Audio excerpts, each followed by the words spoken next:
Hello students. तो अब हमारे पास क्वेश्चन नंबर 2 आ रहा है। अब देखिए, पहले हमारे पास क्या होता था कि हमें एक क्वाड्रेटिक पॉलिनोमियल जो होती थी, क्वाड्रेटिक पॉलिनोमियल वो हमें गिवन होती थी और हमें उसके जो है ये क्वाड्रेटिक पॉलिनोमियल हमें गिवन होती थी और हमें इसके ज़ीरोज़ इसके ज़ीरोज़ हम इसके ज़ीरोज़ निकालते थे।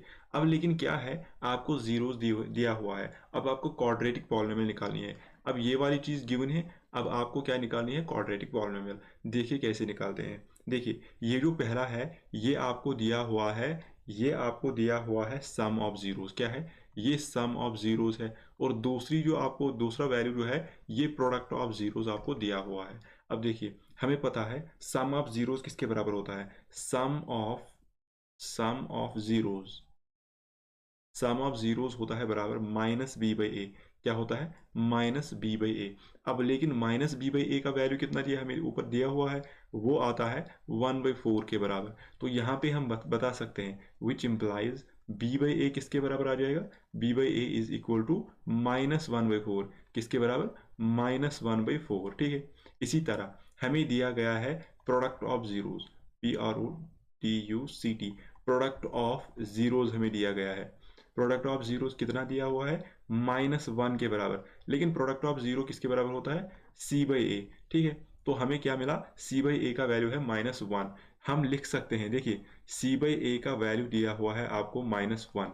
यहाँ से हमें क्या देख सकते हैं, अगर आप ऊपर देखोगे हमें ए का वैल्यू, अगर हम इसको यहाँ पे लेंगे, अगर बी का वैल्यू -1 मानेंगे, ए का वैल्यू कितना आता है 4। तो यहाँ पे हम इसको इसी प्रकार से हम इसको सेम सेम टू सेम बनाना चाहेंगे। तो क्या करना पड़ेगा, हमें ऊपर से भी 4 का मल्टीप्लाई करना है क्योंकि इसके डिवाइड में 1 तो है ही। अब इसको ऊपर से भी 4 से मल्टीप्लाई करेंगे और नीचे से भी 4 से मल्टीप्लाई करेंगे, कोई फर्क नहीं पड़ेगा क्योंकि 4 और 4 कैंसिल हो जाएगा।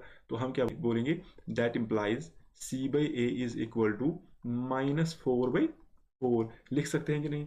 तो यहाँ पे हमें क्या पता चलता है, तो हम यहाँ पे बता सकते हैं, नाउ हम बोलेंगे now if a is equal to 4, अगर a 4 के बराबर है तो b किसके बराबर आएगा, then b is equal to then b is equal to -1। ठीक है। And c is equal to, तो यहाँ पे देखिए ना आप, a अगर हमने a मान लिया, a है 4 के बराबर, क्योंकि ऊपर भी देखिए यहाँ पे a अगर हमने मान लिया ये 4 के बराबर है, यहाँ पे भी देखिए a 4 के बराबर है। अब b हमने मान लिया ये -1 के बराबर आता है, किसके बराबर, -1, b -1 के बराबर आता है। ठीक है, b -1 के बराबर आता है। तो इस हिसाब से c किसके बराबर आएगा, c जो है आपका c -4 के बराबर आता है कि नहीं, c इज इक्वल टू -4। तो हम बोलेंगे c इज इक्वल टू -4। अगर आपको मालूम होगा जो क्वाड्रेटिक पॉलिनोमियल की जनरल फॉर्म होती है वो क्या होती है, हम लिखेंगे since the general form of quadratic polynomial is क्या होती है, देखिए ax² plus bx plus c। तो general form of quadratic polynomial is ax² plus bx plus c।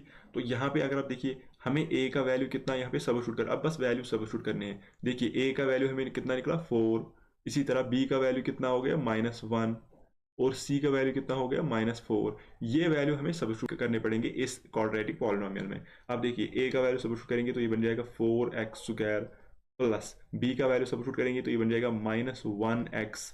अब c का वैल्यू सबस्टिट्यूट करेंगे तो ये बन जाएगा -4। तो हमारे पास क्वाड्रेटिक पॉलिनोमियल क्या बन जाती है, 4x² और दूसरी टर्म क्या है, प्लस माइनस हो गया -x और यहाँ से अगेन प्लस माइनस -4। ये आपकी बन जाएगी क्या, ये आपकी क्वाड्रेटिक पॉलिनोमियल बन जाएगी। This is a quadratic polynomial. तो आपके जीरोस जो है वो गिवन थे, यानी कि आपको सम ऑफ जीरोस और प्रोडक्ट ऑफ जीरोस गिवन था, उससे हमें क्वाड्रेटिक पॉलिनोमियल निकालनी थी। ये वही क्वाड्रेटिक पॉलिनोमियल बन जाएगी। इस तरह से आपका क्वेश्चन नंबर 2 था। बस आपको यहाँ पे ख्याल रखना है, देखिए जो हमने पहले किया यहाँ पे हमने बस इसको हमने मैच कराना है किसके साथ, देखिए जो general form of quadratic polynomial होती है ax² plus bx plus c। आपको बस ये जो कोफिशिएंट्स है ये निकालने पड़ेंगे इससे, बस कोफिशिएंट्स निकल गए तो आपकी क्वाड्रेटिक पॉलिनोमियल निकल जाएगी। ठीक है। तो यहाँ पे हमारी जो गिवन जो क्वाड्रेटिक पॉलिनोमियल है वो आ गई है। ठीक है, तो this was all about today. ठीक है, इसके बाद नेक्स्ट लेक्चर में कंटिन्यू करेंगे।